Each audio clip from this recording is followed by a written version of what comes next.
ఆషాదశమి నాడు పరమశివలింగానికి చందనోదకంతో అభిషేకం చెయ్యడం లక్ష్మీదేవి యొక్క అనుగ్రహానికి కారణం.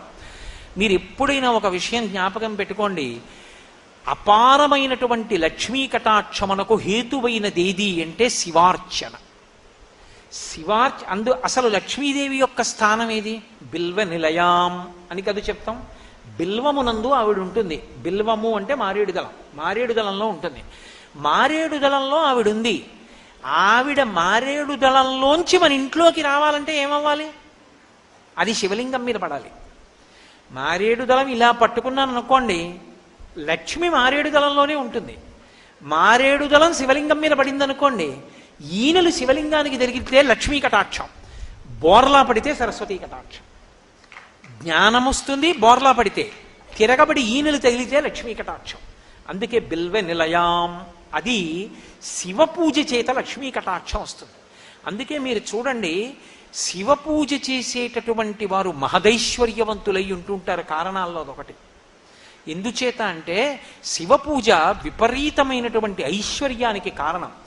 క్రమంగా శివభక్తిలో కుదురుకుని నియమంగా శివాభిషేకం చేయడం అలవాటైందనుకోండి, వాడి ఐశ్వర్యానికి అసలు ఏ విధమైనటువంటి హద్దు ఉండదు. అసలు ఐశ్వర్యం అన్న మాటకు అర్థం ఏమిటో తెలుసా? తృప్తిని మించిన ఐశ్వర్యం లేదు. ఎంత ఉన్నా ఏదో లేదన్నవాడు దరిద్రుడేగా, ఏమీ లేకపోయినా నాకేం లేదన్నవాడు ఐశ్వర్యవంతుడేగా. కాబట్టి నా దృష్టిలో పరమైశ్వర్యవంతుడు ఎవరు అంటే గొప్ప తృప్తి కలిగినవాడు. అంటే నేను కాదా ఆ మాట అన్నాం, శంకర భగవత్పాదులు అన్నారు ఆ మాట. కౌపీనవంత కలుభాగ్యవంత అన్నారు. గోచీ పెట్టుకున్న వాడికన్నా ఐశ్వర్యవంతుడు లోకంలో ఎవడు అన్నారు.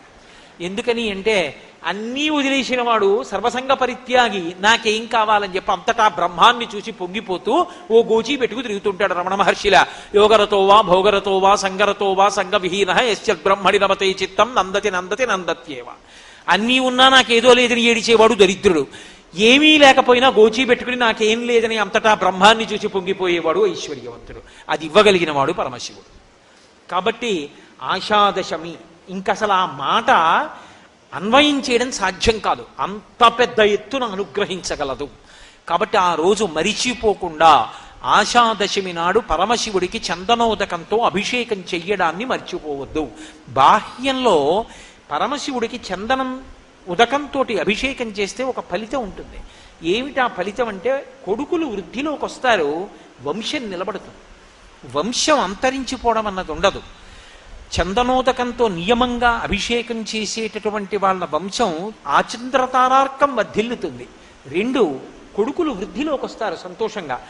ఆషాదశమి నాడు చేసేటటువంటి అభిషేకం, అందున ప్రత్యేకించి చందనోదకంతో చేసే అభిషేకం, పరమశివలింగాన్ని చందనంతో అలంకారం చేయడం చాలా విశేషమైనటువంటి ఈశ్వర కృపకి పాత్రులు కావడానికి కారణములవుతాయి. కాబట్టి శ్రావణమాస శుక్లపక్షంలో వచ్చేటటువంటి ఆషాదశమి తిథిని అందరూ కూడా సక్రమంగా వినియోగం చేసుకుని ఆయన యొక్క అనుగ్రహాన్ని పరిపూర్ణంగా పొంది అన్ని విధాల జీవితంలో వృద్ధిలోకి రావడానికి దాన్ని హేతువుగా మలుచుకోగలిగినటువంటి ప్రజ్ఞని అంకురింప చేసుకోగలగాలి.